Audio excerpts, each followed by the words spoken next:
দুর্গাপূজার সময় এখন 1 মাস আর মাথায় কিছু ঢুকবে না আমাদের, দুর্গাপূজা থেকে কালী পূজা অবধি।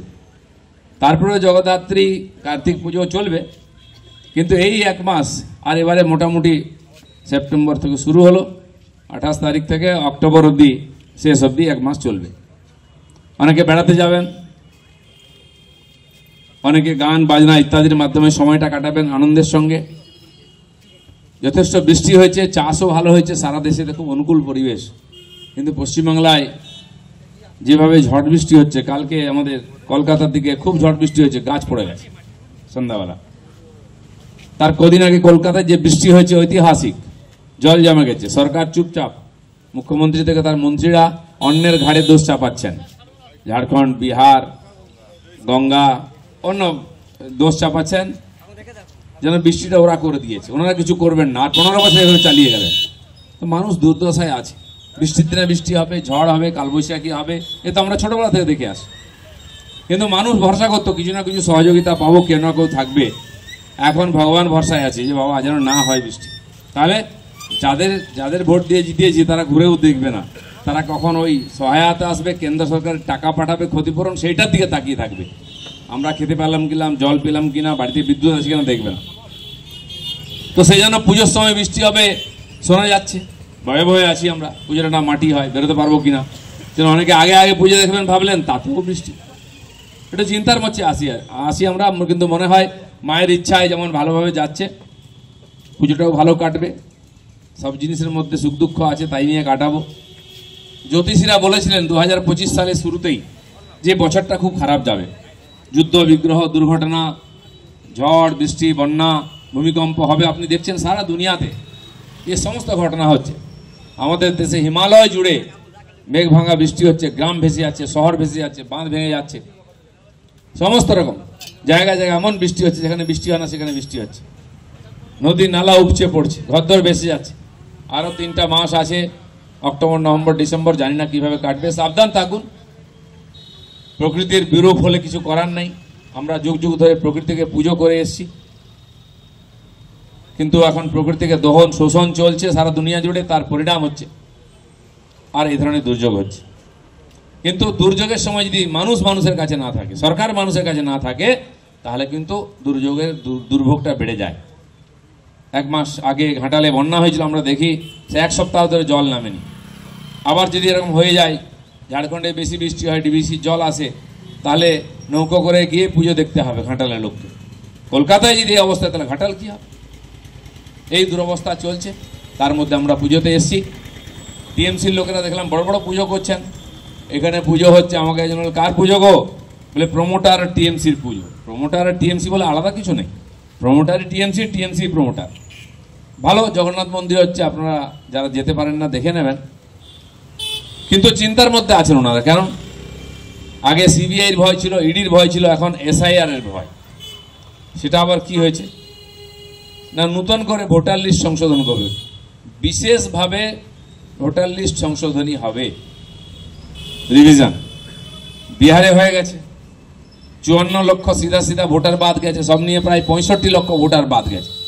6.5 কোটি ভোটারের মধ্যে 65 লক্ষ, মানে 10% ভুয়ো ভোটার ছিল ওখানে। আমাদের এখানে আরও বেশি, কারণ বাংলাদেশ থেকে রোহিঙ্গা অনুপ্রবেশকারীরা ঢুকেছে।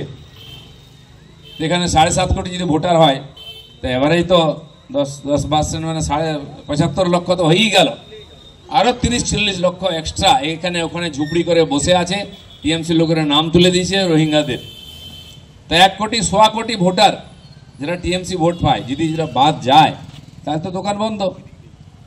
1 কোটি যদি ভোট কমে যায় তাহলে কোথাও জিততে পারেন না। পঞ্চায়েত বলুন, বিধানসভা বলুন, পুরসভা বলুন, পার্লামেন্ট বলুন, কোনো ভোটে জিততে পারেন দিদিমণি। তাই একদম কোমর কষে নেমেছেন, করতেই দেবেন না উনি, কিছু করতে দেবেন না, কোনো ভালো কাজ করতে দেবেন না। আর দেশের স্বার্থে কোনো কাজ হলে হচ্ছে বেশি বিরোধিতা করবেন মমতা ব্যানার্জি আর রাহুল গান্ধী। কেন যে ওদের শেয়ালে কামড়াই বুঝতে পারি না, চিৎকার চেঁচামেচি এমন একটা করবেন যেন বাড়িতে আগুন লেগে গেছে। আগুন তো লাগছেই, সব পুড়ে যাবে, কাঁথায় আগুন লাগছে এবারে টিএমসির। ওরা দেখে নি যে 65 লক্ষ ভোটার বাদ গেছে বিহারে, তার মানে এই যারা এদেরকে বসিয়েছিল, জামাই আদারে ভোটার করে দিয়েছিল, আধার কার্ড করে দিয়েছিল, সব ব্যাটার হারবে। আর পশ্চিমবাংলায় যদি 1 কোটির বেশি ভোটার বাদ যায়, টিএমসি কোনো বুথে জিততে পারবে না। সব বুথে কমসে কম 50 জন ভুয়ো ভোটার আছে, একটা হিসাব অলরেডি এসে গেছে। গুজরাট, মহারাষ্ট্র তাড়াতে শুরু করেছে, তারা বুঝে গেছে এই রক্তবীজের দল ঢুকছে, একদিন আমাদের ভোট আউট করে দেবে। দেখুন ইউরোপে আগুন জ্বলছে, কারা করছে? এই সব বিদেশ থেকে যারা এসে ওখানে বসেছে, লুটপাট করছে, খাচ্ছে, লুট করছে, ওখানকার লোকেদের অধিকার নিয়ে নিচ্ছে, লাভ জিহাদ করছে, আজ ওরা হাতের বাইরে চলে যাচ্ছে। পশ্চিমবাংলার সেই অবস্থা হয়েছে, হাতের বাইরে চলে যাচ্ছে। এখানে বহু লোক আছেন যারা ওপার বাংলা থেকে এসছেন, বাপ ঠাকুরদা ঠাকুমা পোটলা পুটলি নিয়ে এসছে, রাত্রে অন্ধকারে বাড়িতে রেডিও চালিয়ে দিয়ে, লাইট জ্বালিয়ে দিয়ে পালিয়ে এসছেন, যে কেউ বুঝতে না পারে পাড়ার লোক যে আপনি ইন্ডিয়ায় যাচ্ছেন। তখন বিডিআর ছিল বর্ডারে, পোটলা পুটলি নিয়ে রাত্রেবেলা পার হয়েছেন, সকাল হয়েছে, বিডিআর ধরছে, ওই কথা কই যান, ধরছে। ও চাচার বাড়িতে অনেকদিন রইলেন, বাপের বাড়ি যাইতে আসেন, ওটা চাচার বাড়ি বাংলাদেশটা, কি মাসিমা এটা বাপের বাড়ি আসছেন, তখন ধরেছে ঠাকুমাকে, দেখি কি কিডা, পোটলা ছাড়িয়ে নিয়েছে ঠাকুমার, ও বাবা দিব না দিব না, দেখি খুলে দেখে সব একটা হার আছে, একটা কানের আছে, কিছু আছে, জামা কাপড় আছে, সেটা নিয়ে নিয়েছে সব, ট্যাঙ্ক ট্যাঙ্ক থেকে খুলে জামা কাপড় থেকে টাকা পয়সা আর সোনা গানা নিয়ে এলো। শুধু তাই নয়, সঙ্গে যে যুবতী মেয়েটি আসছিল আমাদের বোন, তার হাত ধরে বলল, চাচার বাড়িতে অনেকদিন রইলেন, বাপের বাড়ি যাইতে আসেন, মাইয়া ডারে দিয়া যান। আমি যদি এক একটা বাংলাদেশের লোককে জিজ্ঞেস করি উদ্বাস্তুদের হয়েছে কিনা, বেশিরভাগ পরিবারের সঙ্গে এটা হয়েছে, তারা বলেন না।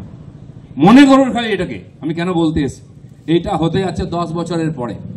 এই সরকার যদি আবার আসে 2026-এ, এবারে ওরা দাবি করবে আমরা উপমুখ্যমন্ত্রী মুসলিম চাই, ববি হাকিমকে উপমুখ্যমন্ত্রী চাই। আর 2029-31-এ যখন আবার ইলেকশন হবে, ঘোষণা হয়ে যাবে যে মুসলিম মুখ্যমন্ত্রী করবে, তাকে আমরা ভোট দেবো। আপনারা দাঁড়িয়ে থাকবেন, দেখবেন এটা হবে। তার জন্য পোটলা পুটলি মেরে রাখুন, একটা ফ্ল্যাট, দুটো ফ্ল্যাট, 3টে ফ্ল্যাট কিনছেন, 4 জায়গায় জমি কিনছেন, ও থক থেকে যাবে, এখানে কিচ্ছু নিয়ে যেতে পারবেন না।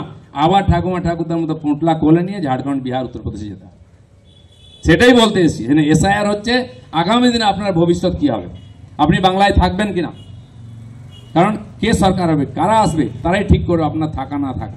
জমি বাড়ি এমনিতেই লুটপাট হয়ে যাচ্ছে। আপনি কেউ হয়তো ওখানকার লোক বিধাননগরে জমি কিনেছে, বা আপনি কি অন্ডালের কাছে একটা কম দামে জমি কিনেছেন, 10 বছর যান, গিয়ে দেখুন কেউ বাড়ি করে বসে আছে। এমনি নয়, বলবে দেখো আমার কাছে পেপার আছে, একই জমি 3 বার বিক্রি করে 3 জনের কাছে পেপার আছে। কোনো নিয়ম কানুন নেই কোথাও, বিএলআর থেকে আরম্ভ করে ল্যান্ড রিকোয়েশন থেকে কোথাও কিছু নেই। বাকি স্বাস্থ্য শিক্ষা তো দেখছেন, ইউনিভার্সিটি কলেজে রেপ হচ্ছে, মেয়েদের স্কুলের মেয়েদের তুলে নিয়ে গিয়ে রেপ করছে। বাংলাদেশ যে অবস্থা খারাপ, সেই জন্য যদি সুস্থভাবে থাকতে হয়, প্রত্যেক ভিটেতে মাথা উঁচু করে বাঁচতে হয়। সতর্ক হন, জাগ্রত হন। কেউ ঠিকানায় নি, বিজেপি, কংগ্রেস, টিএমসি, আপনারটা ঠিকা আপনার। আমাদের পূর্বপুরুষরা বাংলাদেশে ভুল করেছিল বলে উদ্বাস্তু হয়ে আজকে এখানে আসতে হয়েছে। জমি বাড়ি কিনে ফ্ল্যাটে থাকছে, হচ্ছে, হয়ে গেল, হয় না, চাকা ঘুরছে। প্রায় 100 বছর হতে গেল স্বাধীনতা, 100 বছরের মধ্যে আবার আপনার উদ্বাস্তু হবেন, আমি বলে যাচ্ছি। আমার কিছু করার নেই, কিছু বলার নেই, মেদিনীপুরের লোক, হারাবার কিছু নেই। আমি 40-42 বছর আগে বাড়ি ছেড়েছি এই কথা বলার জন্য, লোককে বোঝাবার জন্য। আজকে চোখের সামনে দেখতে পাচ্ছেন, এই সরকার বা মমতা ব্যানার্জি সরকার বা তার পার্টি যদি আবার ক্ষমতায় আসে, উদ্বাস্তুর টিকিটটা কপালে মারতে হবে। পুজো এসে গেছে, আনন্দ করুন, কিন্তু সতর্ক থাকুন। ধন্যবাদ। ভারত মাতা কি জয়। আমাদের ভিডিও ভালো লাগলে লাইক এবং শেয়ার করুন। কমেন্ট সেকশনে গিয়ে জানান আপনাদের মতামত। আরও ভিডিও পেতে আমাদের চ্যানেল সাবস্ক্রাইব করুন এবং প্রতি মুহূর্তে খবরের আপডেট পেতে প্রেস করুন বেল আইকন।